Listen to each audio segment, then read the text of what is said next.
자, 글로벌 금융 시간입니다. 미국산업경제연구소의 조은태 소장님 스튜디오에 나와 계십니다. 안녕하세요. 예, 안녕하십니까? 네, 오늘은 미국과 중국 경제를 중심으로 한번 좀 여쭤봐야 될 것 같습니다.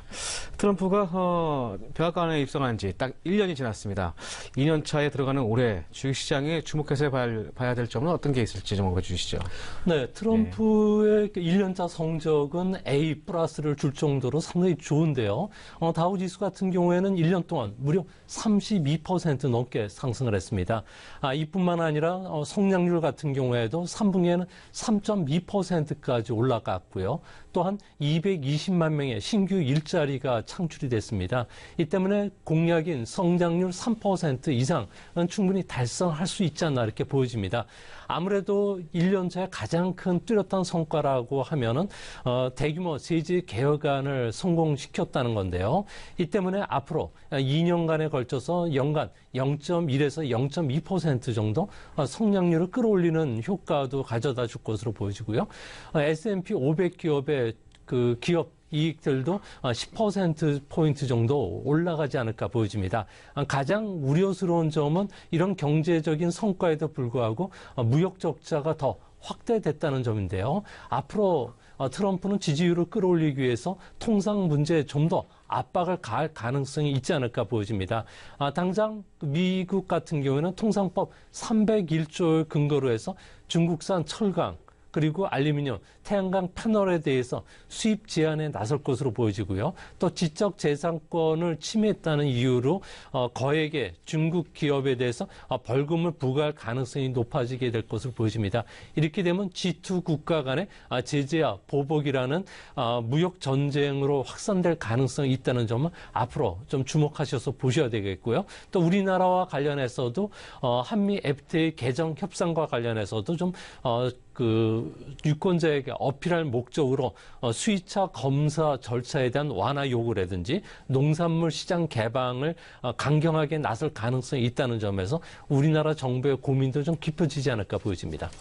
네, 공교롭게도 취임 1주년의 즈음에서 미국 연방정부는 4년 3개월 만에 셧다운, 일시적 업무 정지를 맞았습니다. 주말과 맞물려서 시장은 큰 동요 없이 마감이 됐습니다만 폐쇄가 길어질 경우에 경제와 주식시장은 또 어떻게 될 건지 투자자들이 많이 궁금해하는 것 같습니다. 어떻게 보시는지요? 네, 2003년 10월 달이었죠. 오바마 케어에 대해서 공화당이 반발하면서 17일간 미국 정부 기관이 폐쇄가 된 적이 있었는데요. 당시 200억 달러 이상의 피해가 발생을 하면서 미국 GDP 성장률을 4분기에만 무려 0.5%포인트 정도 끌어내린 것으로 추산이 되고 있습니다. 이 당시 다우지수는 14일 동안에 무려 5.7%나 하락을 했는데요. 하지만 민주와 공화당이 타협 쪽에 가깝다는 보도가 나왔던 10월 9일부터 반등하기 시작하면서 15일 뒤에는 완전히 이전 그 주가를 회복을 했습니다. 2013년도보다는 미국 경제가 더 탄탄해졌고요. 또 과거 경험에 따라서 미리 대응책을 마련해 놨기 때문에 경제에 미치는 영향은 크지는 않을 것으로 보여집니다. 좀 걱정스러운 점은 예산안 통과가 조금 지연이 됐을 경우에는 경제보다는 금융시장에 받는 타격이 크지 않을까 보여집니다. 2011년도였죠. 미국의 신용등급이 트리플 A에서 더블 A로 떨어진 적이 있었는데요. 이 당시를 보면은 주가 조정이 좀 길어졌고요. 또한 채권 수익률이 급등하면서 미국 금융시장의 충격이 상당히 컸었습니다. 이 때문에 지난 1년간 주가가 급등한 탓에 다우지수가 한 3에서 5% 정도, 포인트 정도 좀 하락할 우려도 있다는 점도 투자하실 때는 꼭 참조해 주시기 바랍니다. 네, 결국 연방 정부의 셧다운 관련된 해결은 여야의 이민 정책에 대한 합의에 달했다는 내용이라고 보시는 것 같은데 이렇게 민주당과 공화당 간의 이민 정책을 둘러싸고 이렇게 첨예하게 대립하는 이유는 무엇입니까? 아무래도 집권 2년차 트럼프 정부 같은 경우에는 통상 정책과 이민 정책에 대해서 자기 목소리를 강경하게 낼 수밖에 없는데요. 민주당 같은 경우에는 트럼프가 이번 3월 달에 폐기하려고 하는 다카죠. 불법 체류 청년 그 추방 유예 프로그램에 대해서 보안 입법을 요구하고 있기 때문에 합의점을 찾기가 상당히 좀 어려워질 것으로 보여집니다. 미국에서는 해외에서 출생한 이민자가 한 4,400만 명 정도가 되고요. 그중에 불법 이민자가 1,100만 명 정도가 된다고 합니다. 이제 문제는 이런 불법 이민자 그리고 해외에서 출생한 이민자들이 대부분 나이가 25세에서 54세로 그 한참 일할 나이라는 겁니다. 전체 미국 노동 인구의 20%를 차지하는데요. 강제 송환이라든지 그리고 그 입국과 관련된 심사를 까다롭게 했을 경우에는 미국의 농림수산업 그리고 건설업 오락 숙박업과 관련된 경제에 타격을 줄 수밖에 없고요. IT와 관련된 고도의 인재 확보를 상당히 어렵게 하기 때문에 미국 경제에 부정적인 영향을 끼칠 수밖에 없습니다. 특히 미국 이민자의 27%가 집중되고 있는 캘리포니아주를 비롯해서 텍사스, 뉴욕, 플로리다 같은 경우에는 전체 4개 주가 전체 그 이민자의 55%를 차지하고 있는데요. 이들 지역의 그 의원들의 반대가 또 심하고요.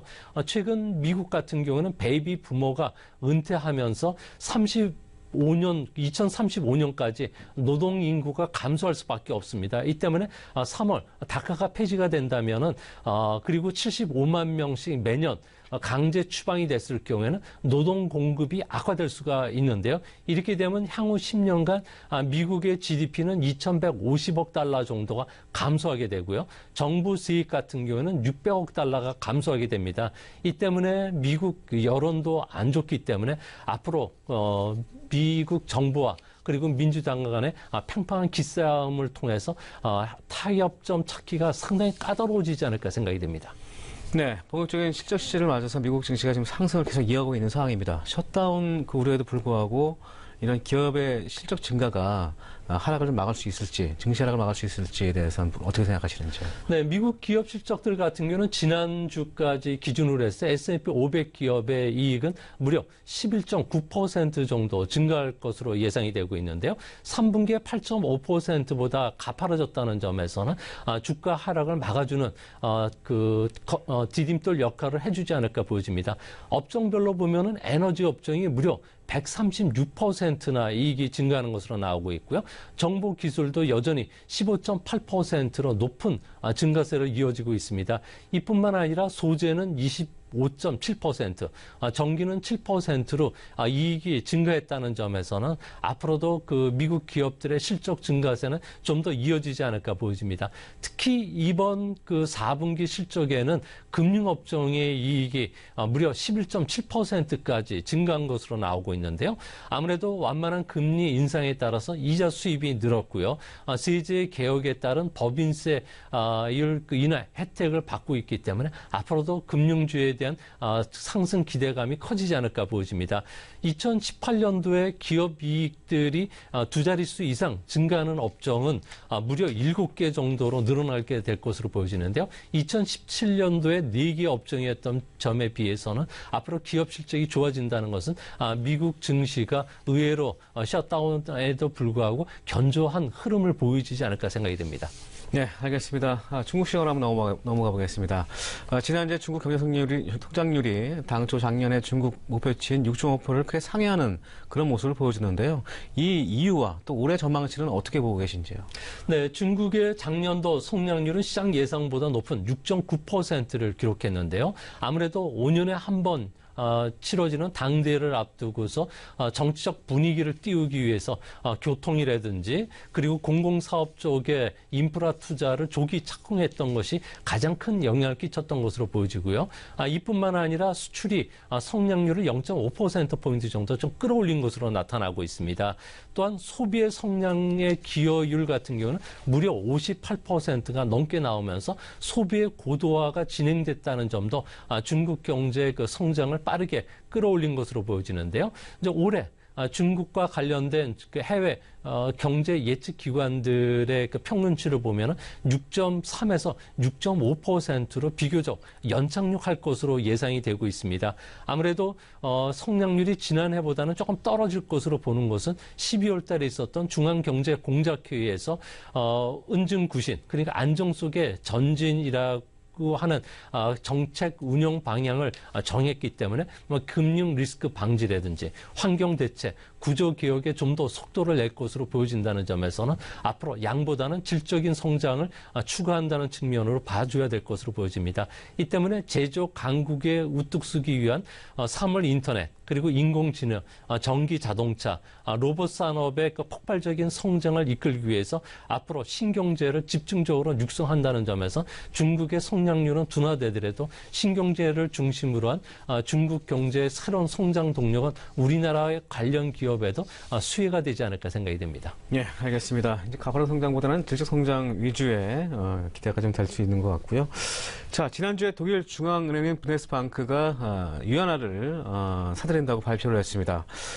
국제금융시장에서 볼 때 어떤 의미를 갖는 건가요? 독일이 아시아 지역 바깥에서 위안화를 준비 통화로 받아들인다는 것은 두 가지 큰 의미를 갖고 있는데요. 국제금융시장에서 위안화 위상이 그만큼 높아졌다는 이유도 되는 것으로 보여지고요. 또 ECB가 금융 정상화를 앞두고서 달러 절하를 위한 외환 보유의 감소를 막기 위해서 보유 자산을 다변화시키고 있다는 측면으로 이해를 하셔야 될 것으로 보여집니다. 중국 위안화 같은 경우는 2016년도 10월 달에 IMF의 그 SDR 구성 통화로 들어오면서 국제 준비 통화로서의 지위를 갖췄고요. 또한 중국 같은 경우는 위안화 신용도를 높이기 위해서 금 보유를 4,000톤 이상 전 세계에서 미국 다음으로 높인 상황입니다. 이뿐만 아니라 위안화의 국제화를 촉진시키기 위해서 증권시장 개방뿐만 아니라 통화스와프 협정도 계속 체결하고 있고요. 해외 직접 투자뿐만 아니라 FTA 체결, 그리고 1대1로 사업과 관련된 위안화 비즈니스를 빠르게 확대시키고 있다는 점에서 올해는 ECB뿐만 아니라 프랑스까지도 외환 보유고에서 위안화의 그 비중을 계속 높여가지 않을까 보여집니다. 네, 말씀하신 거는 위안화의 유상 조건 말고도 금융시장에서의 달러의 악세가 독일을 비롯한 프랑스가 외환 보유에 대한 운영 전략을 좀 다변화시킨다는 말씀이신 것 같은데요. 그럼 유로화와 위안화에 어떤 상관관계가 있길래 이 위안화의 투자 비중을 높이는지 이 부분에 대해서 좀 언급해 주시죠. 네, 중국 중앙은행 같은 경우에는 2015년 8월 달이었죠. 위안화 쇼크로 인해서 일시적으로 5% 가까이 위안화가 하락한 적이 있는데요. 이 때문에 달러에 대한 그 포지션보다는 유로화에 대한 포지션을 상당히 좀 높였습니다.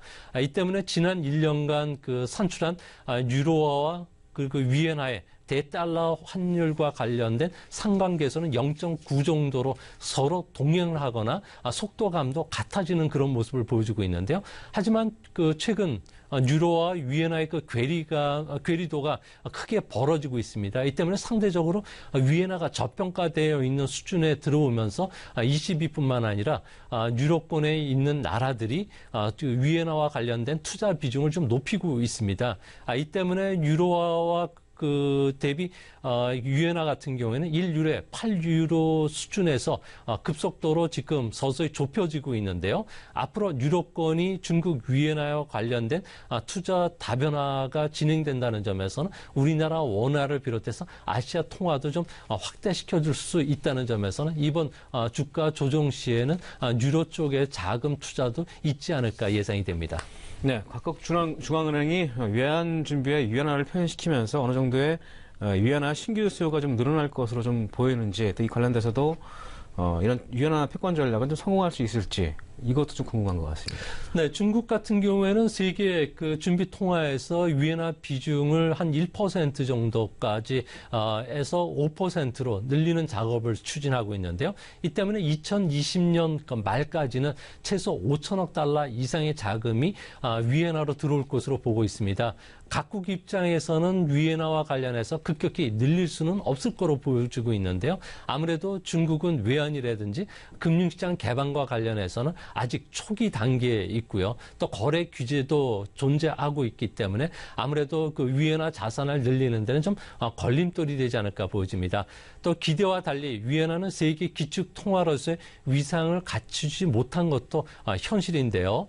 달러와 달리 위엔화 같은 경우는 무역 흑자 통화이기 때문에 통화의 유동성이 낮습니다. 이뿐만 아니라 딤섬체 같은 경우에도 미국 국채 시장처럼 크게 확대되지를 않고 있기 때문에 세계적으로 실제 수요가 일어나기도 조금 부족한 면이 있습니다. 특히 사용의 편리성 측면에서도 기존의 기축 통화에 비해서는 상당히 부족한데요. 아직까지는 자율변동 환율 제도가 아니고요. 또 금융거래에서 위엔화 이용 실적이라든지 여기에 인프라 구축 면에서 달러에 비해서는 여전히 낮다는 측면이 있습니다. 이 때문에 미국이 금리 인상을 앞두고 있는 지금 현재에서는 당장 위엔화의 수요로 인해서 국제 금융시장의 혼란은 없을 것으로 예상이 됩니다. 네, 각국 중앙은행이 위안화를 외환 보유액에 편입을 하면 그 위안화의 위상은 또 어떻게 바뀌고 국내 경제는 또 어떤 영향을 미칠 수 있을까요? 앞으로 국제 금융 그 체계는 1+2 체계로 전개될 것으로 보여지는데요. 여전히 그 달러화는 2050년까지 세계 주요 기축 통화가 되겠지만 보조 통화로는 유로화와 위엔화로 고정이 될 가능성이 높습니다. 이렇게 되면 엔과 파운드화의 위상은 추락할 수밖에 없는데요. 높아진 위엔화의 위상과 함께 중국이 외환시장 개방이라든지 자본시장 개방과 관련된 부분들의 속도를 내게 됐을 경우에는 중국이 완전 변동 환율 제도로 이행이 좀 더 빨라질 것으로 보여지고요. 런던에 이어서 대만까지 또 특히 뉴욕 시장과의 자본시장 개방도 좀 확대되지 않을까 보여집니다. 증시 외에도 채권이나 파생 상품과 관련된 시장도 좀 더 개방이 빨라질 것으로 보여지는데요. 이렇게 되면은 우리나라는 중국의 위엔화와 관련된 직접 투자가 늘게 되고요. 기업 M&A뿐만 아니라 자본시장, 부동산 시장과 관련해서도 위엔화 직접 투자가 좀 늘어나지 않을까 보여집니다.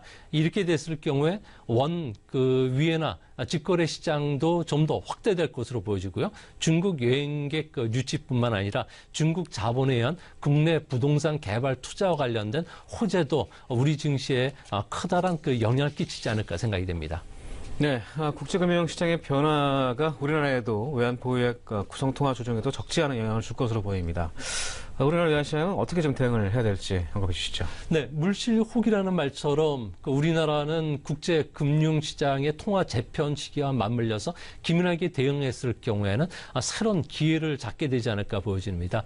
무엇보다도 홍콩, 싱가포르, 대만이 앞서가고 있는 그 위엔화 허브 경쟁에 우리가 좀 더 적극적으로 들어간다면 원화의 그 국제화도 좀 더 추진될 것으로 보여지고요. 또 2050년까지는 아무래도 세계 금융시장 통화에서는 달러가 기축 통화 역할을 해주고 있기 때문에 자산을 급격히 늘렸을 경우에는 아무래도 고평가된 위안화와 관련된 변동성이 커질 수 있다는 점도 유념해 주실 필요가 있어 보입니다. 네, 알겠습니다. 지금까지 조영재 선생님과 함께했습니다. 고맙습니다.